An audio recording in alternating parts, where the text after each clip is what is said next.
سورۃ البقرہ کی آیت نمبر 155۔ الحمدللہ وکفی وسلام علی عبادہ الذین اصطفی، خصوصا علی سید الرسل وخاتم الانبیاء وعلى آلہ واصحابہ الاتقیاء۔ اما بعد فاعوذ باللہ من الشیطان الرجیم، بسم اللہ الرحمن الرحیم۔ وَلَنَبْلُوَنَّكُمْ بِشَيْءٍ مِّنَ الْخَوْفِ وَالْجُوعِ وَنَقْصٍ مِّنَ الْأَمْوَالِ وَالْأَنفُسِ وَالثَّمَرَاتِ وَبَشِّرِ الصَّابِرِينَ۔ وَلَنَبْلُوَنَّكُمْ، اور ضرور یقیناً ہم تم لوگوں کو آزمائیں گے، بِشَيْءٍ مِّنَ الْخَوْفِ، کچھ خوف سے، والجوع، اور بھوک سے، ونقص من الاموال، اور کمی سے مالوں میں، والانفس، اور جانوں میں، والثمرات، اور پھلوں میں، وبشر الصابرین، اور اے پاک پیغمبر صلی اللہ علیہ وسلم آپ خوشخبری سنا دیجئے صبر کرنے والوں کو۔ اس سے پہلی آیات مبارکہ میں اللہ رب العالمین نے انسان کی دنیا آخرت کی فوز و فلاح کے لیے جو 4 اصول بیان فرمائے، ان میں ایک اصول ہے صبر، مشکلات پہ صبر، اور نیکیوں پہ قائم رہنا یہ بھی صبر، گناہوں سے اپنے آپ کو روکنا یہ بھی صبر۔ کسی طرح کے بھی حالات میں صبر کا مظاہرہ کرنا یہ کامیابی کا بہت بڑا اصول ہے۔ پھر اسی ضمن میں یہ بات آئی کہ شہید کا مقام جو بہت بڑا مقام ہے وہ بھی اس کو ملتا ہے صبر کے نتیجے میں، چونکہ شہید کا صبر سب سے اعلیٰ درجے کا صبر ہوتا ہے، یہاں تک کہ وہ اپنی جان بھی قربان کر دیتا ہے۔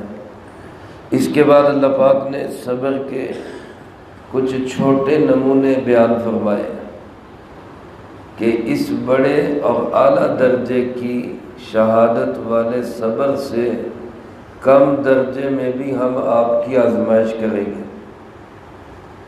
اللہ پاک نے اس کے مختلف طریقے بتائے کہ کس کس طرح اللہ تمہیں پرکھیں گے، دیکھیں گے، تمہارا جائزہ لیں گے، جانچیں گے تمہیں۔ یہاں پہ یہ سوال ہوگا کہ اللہ پاک کو پرکھنے کی، جائزہ لینے کی، جانچنے کی ضرورت کیا ہے؟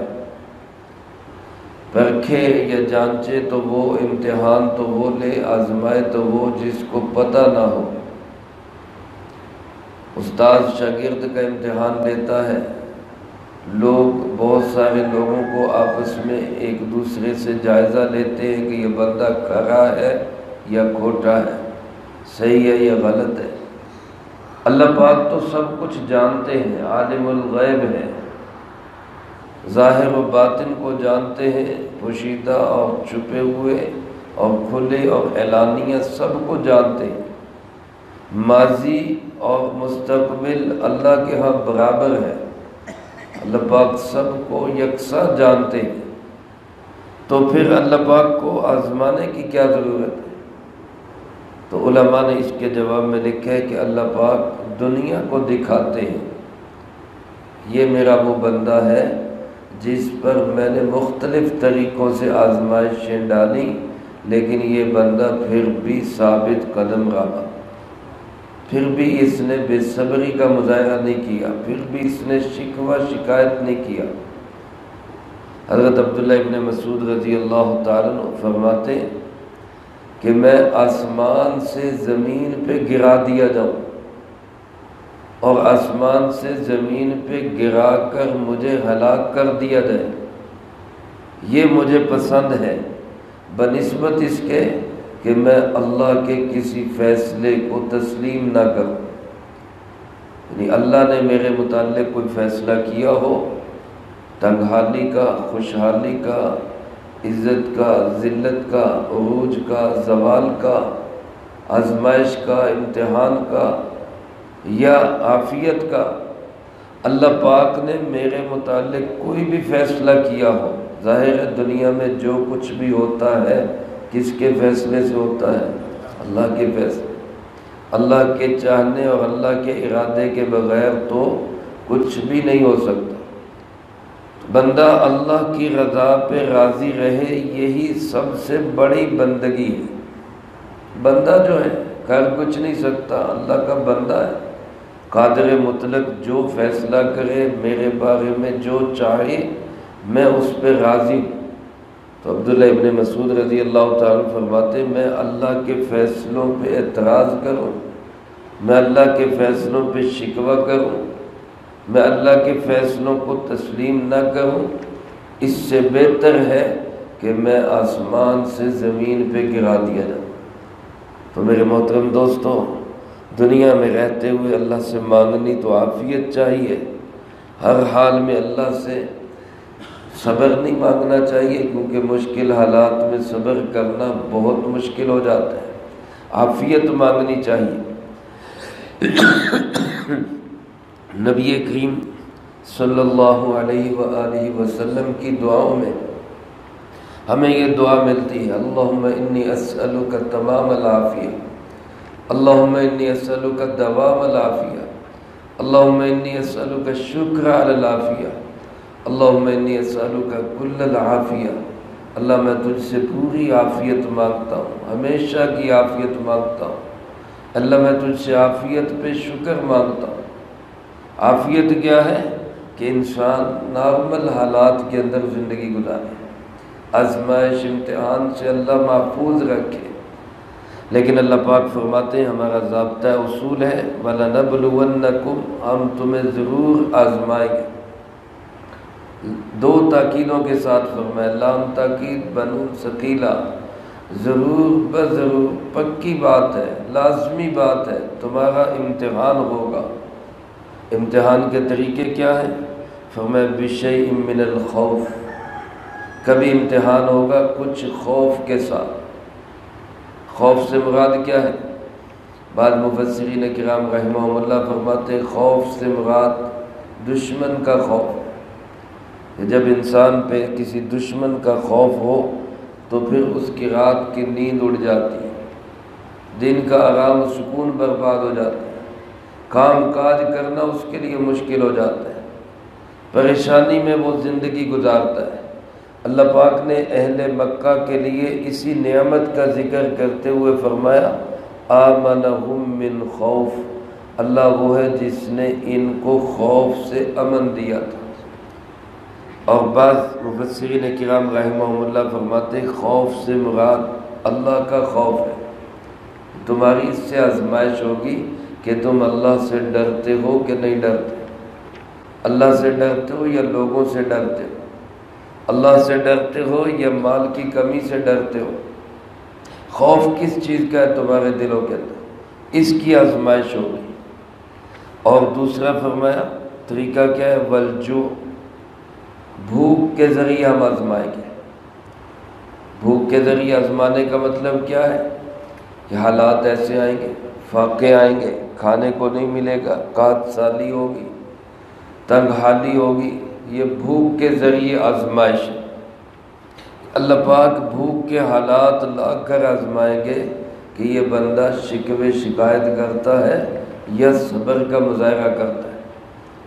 اور بعض مفسرین کرام رحمہم اللہ نے فرمایا بھوک سے مراد یہاں اضطراری بھوک نہیں، جبراً مسلط کی ہوئی بھوک نہیں، بلکہ اختیاری بھوک ہے، جو بندہ خود اپنے اختیار سے بھوکا رہتا ہے۔ اور اپنے اختیار سے بھوکا بندہ کب رہتا ہے؟ جب روزہ رکھتا ہے۔ تو گویا ہم تمہیں روزے کا حکم دے کر، بھوکا پیاسا رہنے کا حکم دے کر تمہیں آزمائیں گے اور دیکھیں گے کہ کون ہمارے لیے بھوک اور پیاس کو برداشت کرتا ہے۔ اور تیسرے نمبر پہ فرمایا وَنَقْصٍ، کچھ کمی ہوگی۔ کمی کتنی چیزوں میں ہوگی؟ 3 چیزوں کے اندر۔ فرمایا من الاموال، مال میں کمی ہوگی۔ امام شافعی رحمۃ اللہ علیہ فرماتے ہیں اس سے مراد راس کا کم ہونا ہے، نفع کا کم ہونا نہیں۔ نفع تو کم ہوگا، وہ تو امتحان ہوگا، لیکن راس بھی کم ہوگی۔ جیسا کہ آج کل کے حالات میں ہم دیکھ رہے ہیں، ہر بندہ پریشان ہے معاشی اعتبار سے، اس کو اپنی راس کی فکر پڑی ہوئی ہے، راس کھا کے گزارا کر رہے ہیں۔ اللہ پاک فرماتے ہیں ہم اس طرح مالوں میں کمی کر کے تمہیں آزمائیں گے۔ اور دوسری کس چیز کی کمی ہوگی؟ والانفس، جانوں میں کمی ہوگی۔ انفس نفس کی جمع ہے، اور نفس سے مراد جان ہے۔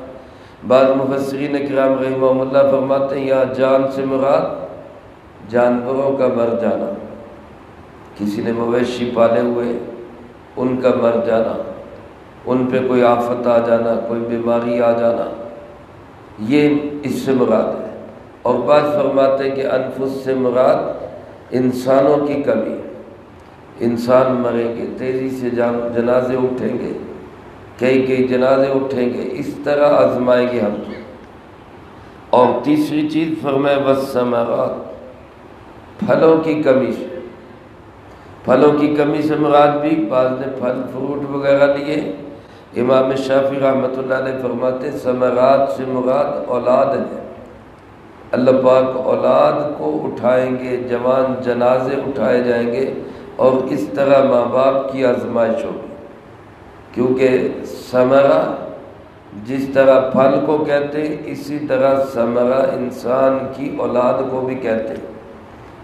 حدیث پاک میں جب اللہ پاک فرشتے کو حکم دیتے ہیں اسرائیل علیہ السلام کو کسی چھوٹے بچے کے روح کو قبض کرنے کی، نابالغ چھوٹے بچے کی روح کو قبض کرنے کی، تو جب یہ فرشتہ بارگاہ الہی میں اس کی روح کو پیش کرتا ہے، اللہ رب العالمین جاننے کے باوجود پوچھتے ہیں اخذتم روح عبدی، تم نے میرے بندے کی روح کو قبض کر لیا؟ اخذتم ثمرۃ فؤادی، تم نے میرے بندے کے دل کے پھل کو توڑ لیا؟ اللہ پاک انہی الفاظ سے اسرائیل سے پوچھتے ہیں ثمرۃ فؤادی، میرے بندے کے دل کے پھل کو توڑ لیا؟ تو اولاد کو پھل قرار دیا گیا۔ تو فرشتہ عرض کرتا ہے کہ جی اللہ آپ کا حکم تھا۔ اللہ پاک پھر جاننے کے باوجود فخر کے لیے پوچھتے ہیں اچھا بتاؤ پھر میرے بندے نے کیا کہا؟ تم جو اس کے جگر کا ٹکڑا لے کے آئے ہو، تو میرے بندے نے اس پہ کیا کہا؟ تو پھر فرشتہ عرض کرتا ہے حمیدک واسترجع، اللہ اس نے تیری تعریف ہی کی ہے، شکوہ نہیں کیا، کوئی شکایت نہیں کی، کوئی واویلا نہیں کیا، اور انا للہ و انا الیہ راجعون پڑھا، اور کچھ نہیں اس نے کہا۔ اللہ پاک فرماتے اچھا اس نے میری تعریف کی، اتنے بڑے صدمے پر بھی، اتنے بڑے دکھ اور غم پر بھی، کہ میں نے اس کا پھل چھین لیا، میں نے اس کے جگر کے ٹکڑے کو فرشتے تیرے ذریعے میرے حکم سے اس کے جگر کا ٹکڑا چھین لیا گیا، اور اس نے پھر بھی میری تعریف ہی کی ہے، شکوہ نہیں کیا۔ اللہ پاک فرماتے اچھا ایسا کرو، جنت میں ایک عالی شان محل تیار کرو، اور میرے اس بندے کو وہ محل الاٹ کرو، اور اس محل کا نام ہی بیت الحمد رکھ دو۔ اس کو اس صلے میں یہ ملا کہ اس نے صبر کا مظاہرہ کیا۔ یہ حدیث ترمذی شریف میں، اور امام ترمذی رحمۃ اللہ علیہ نے اس کو حسن قرار دیا۔ تو اللہ پاک ثمرہ پھل کو بھی کہتے ہیں، ثمرہ جو ہے وہ اولاد کو بھی کہتے ہیں۔ اولاد میں کمی سے بھی اللہ پاک فرماتے ہیں ہم آزمائیں گے۔ اس ساری صورتحال کے اندر، آزمائشوں کے اندر، امتحانوں کے اندر خوشخبری کن کو ملے گی؟ فرمایا میرے محبوب صلی اللہ علیہ وسلم بشر الصابرین، صبر کرنے والوں کو آپ خوشخبری سنا دیں۔ صبر کرنے والے کون؟ گزشتہ آیات میں بھی گزر چکا کہ جو شکوہ نہ کریں، شکایت نہ کریں، اپنی نوک زبان پر شکر ہی رکھیں۔ ایک اللہ والے سے کسی نے پوچھا کہ شکر کیا ہے؟ شکر کیا ہے؟ تو فرمایا مصیبت پہ اللہ کی تعریف کرنا، مصیبت پہ الحمدللہ کہنا۔ اس نے کہا جی یہ تو نعمت پہ کہا جاتا ہے۔ تو فرمایا کہ نعمت پہ کہنا تو لازمی ہے، کہنا چاہیے۔ اصل شکر تو یہ ہے کہ انسان مصیبت پہ کہے اللہ تیرا شکر ہے۔ کسی نے کہا کہ اگر مصیبت انسان کے مال پہ آئے تو اللہ کا شکر ادا کرے کہ مال پہ آئی ہے، جان پہ نہیں آئی۔ اگر جان پہ آئی ہے تو شکر ادا کرے کہ جان پہ آئی ہے، عزت پہ نہیں آئی۔ اور اگر عزت پہ آئی ہے تو تب بھی شکر ادا کرے کہ عزت پہ مصیبت آئی ہے، ایمان پہ مصیبت نہیں آئی، میرا ایمان تو سلامت ہے۔ تو کسی نہ کسی درجے میں ہر وقت انسان اللہ کا شکر ادا کر سکتا ہے۔ صبر کرنا اور شکر کرنا یہ بڑے اصول ہیں۔ اللہ مجھے آپ کو سب کو صبر بھی نصیب فرمائے، شکر بھی نصیب فرمائے۔ مزید صبر کرنے والوں کے لیے کیا انعام ہے اس کا تذکرہ اللہ پاک نے اگلی آیات میں کیا ہے، اور وہ انشاءاللہ اگلی فرصت میں آئے گا۔ اللہ پاک ہم سب کو کہے سنے کو زندگی میں لا کے دوسروں تک پہنچانے کی توفیق عطا فرمائے۔ اللہم انت السلام ومنک السلام، تبارک ربنا وتعالیت یا ذا الجلال والاکرام۔ اللہم اعنا علی ذکرک وشکرک وحسن عبادتک۔ اللہم احسن عاقبتنا فی الامور کلہا واجرنا من خزی الدنیا وعذاب الآخرہ۔ اللہم باقیتا کباقیت الولید، اللہم استر عوراتنا وآمن روعاتنا۔ اللہم انا نجعلک فی نحورہم ونعوذ بک من شرورہم۔ اللہم اکفنا بحلالک عن حرامک واغننا بفضلک عمن سواک۔ اللہم اکفنا کل مہم من حیث شئت ومن این شئت۔ رب اغفر وارحم وانت خیر الراحمین۔ رب ارحمہما کما ربیانی صغیرا۔ اللہم